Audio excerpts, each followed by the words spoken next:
सगळ्यांना नमस्कार। मी याज्ञवल्क्य श्रीकांत जिचकार या प्रेस कॉन्फरन्समध्ये तुम्हा सगळ्यांचं स्वागत आहे। इथे काही सांगायला आलेलो आहे मी की काटोल नरखेड विधानसभेतून मी काँग्रेस पक्षाला तिकीट मागितलेलं आहे। या मतदारसंघातून माझा लढायचा मानस आहे। आता आघाडीत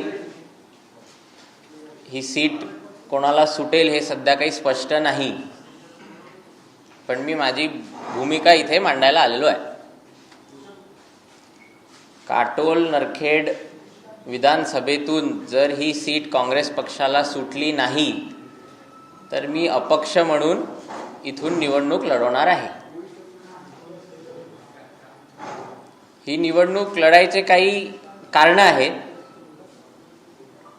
सगळ्यात प्रथम जनभावना ही सर्वोपरी असते। आघाडी असो, युती असो, पक्ष असो, कॅन्डिडेट असो, जनभावनेचा आदर करावाच लागतो। दुसरं, एकाच घरात सातत्याने 30 वर्षापासून तिकीट गेल्यामुळे निर्माण झालेली परिस्थिती। तिसरं, काटोल नरखेड क्षेत्रात खूप काही आहे करण्यासारखं, म्हणून झाला आता फायनल की इथून मी निवडणूक लढवणार। उद्या म्हणजे 25 तारखेला मी अपक्ष म्हणून काटोल इथल्या रिटर्निंग ऑफिसर समोर अर्ज दाखल करतो आहे। पुढच्या याच्यात जर काही काँग्रेस पक्षाला जर ही सीट सुटली तर 29 तारखेपर्यंत आपल्याकडे वेळ आहे। परत आपण काँग्रेसचा उमेदवार म्हणून फॉर्म भरू। ही भूमिका मी मांडायला आपल्या समोर आलेलो आहे। आता जर कोणाला काही प्रश्न असतील, 25ला सकाळी 11 वाजता।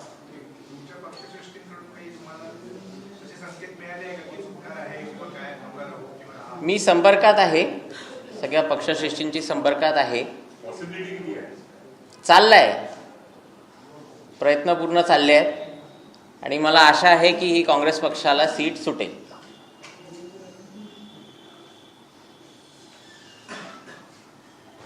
अगदी फॉर्म्युलामध्ये सगळे ठरलेले आहे आणि अशी चर्चा आहे की राष्ट्रवादी जागा शरद पवार गटाकडे फॉर्म्युलाही ठरलेला आहे सगळं, पण तरी फॉर्म्युला ठरलाय महाविकास आघाडी, हो, ही जागा राष्ट्रवादी शरद पवार गटाकडे सांगण्यात येते। चर्चा आहे, अजून डिक्लेअर कुठे झाला? तिथं मी भूमिका स्पष्ट केलीच आहे, कायम राहणार, निवडणूक नक्की लढणार। आपण बोलले की काटोल नरखेडमध्ये खूप काही काम करणं बाकी आहे आणि आपण बघितलं की हा पूर्ण गड जो आहे काटोल नरखेडचा देशमुख परिवाराकडे आहे। काम झाले नाही का? काय काम बाकी आहे की जे आमदार आहेत त्या भागाचे त्यांनी कामच केले नाही, असं नेमकं आपण काय काय सांगणार? आता ते तुम्ही स्वतःही तिकडे जाऊन पाहू शकता आणि तिथे खूप काही आहे करण्यासारखं। जे मी म्हटलं की तिथे खूप स्कोप आहे कामाला। देशमुखांनी काम केलं नाही की नाही यावर स्पष्ट मत सांगा की त्यांनी काम झालंय का 5 वर्षांमध्ये? याचा निर्णय जनता घेईल।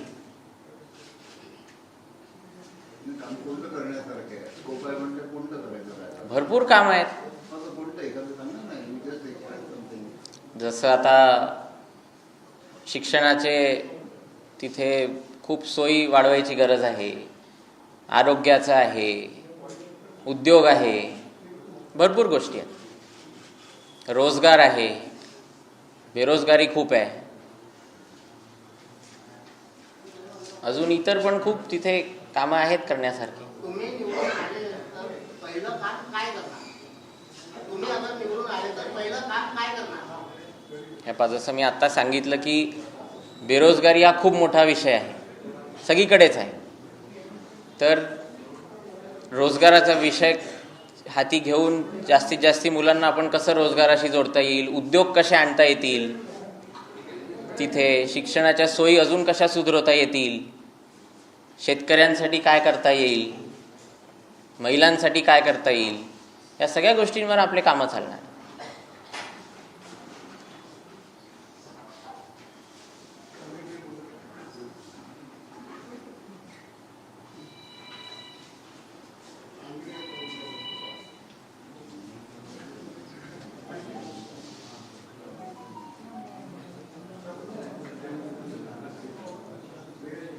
आप कल उम्मीदवारी दाखिल करने वाले हैं, ऐसे में आप 29 तारीख का फिर क्यों कह रहे हैं कि अगर पक्ष में मुझे टिकट दिया तो मैं फिर से उम्मीदवारी दाखिल करूंगा? कहीं ना कहीं आप दबाव बनाने की कोशिश कर रहे हैं. देखिए, अभी तक कुछ भी डिक्लेयर हुआ नहीं है.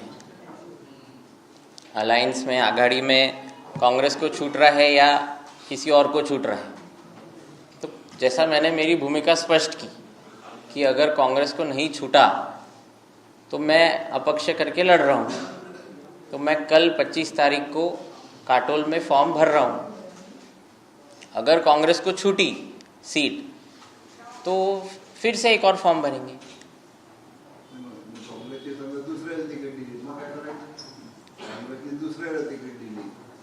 कांग्रेस ने दूसरे को अगर टिकट दे दिया तो क्या करेंगे आप?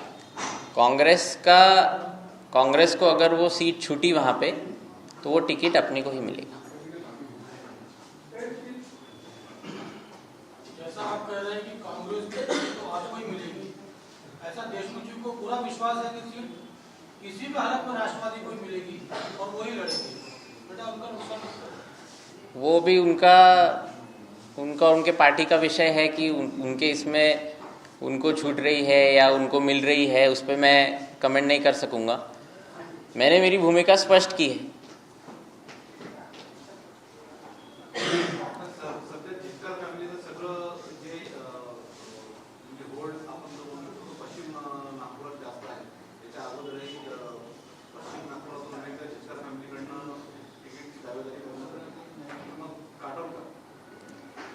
काटोल क्षेत्र म्हणजे आम्ही त्या मातीतले आहे.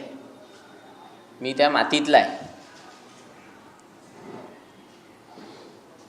तर त्या क्षेत्रासाठी आपल्याला काहीतरी करायचं आहे, त्या क्षेत्राला आपल्याला समोर न्यायचं आहे, तिथे विकासाचे कामं करायचे आहेत. म्हणून मी तो क्षेत्र निवडला आहे आणि तिकडनं मी इलेक्शन लढतो.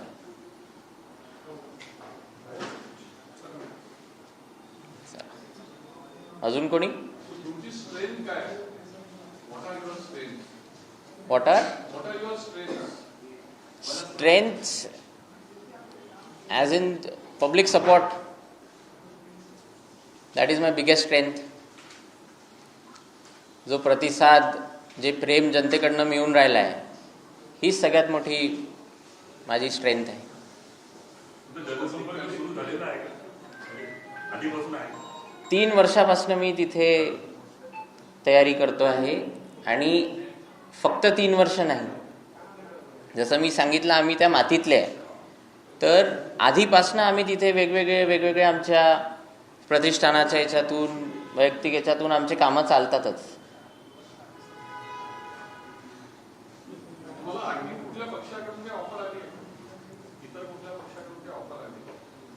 नाही,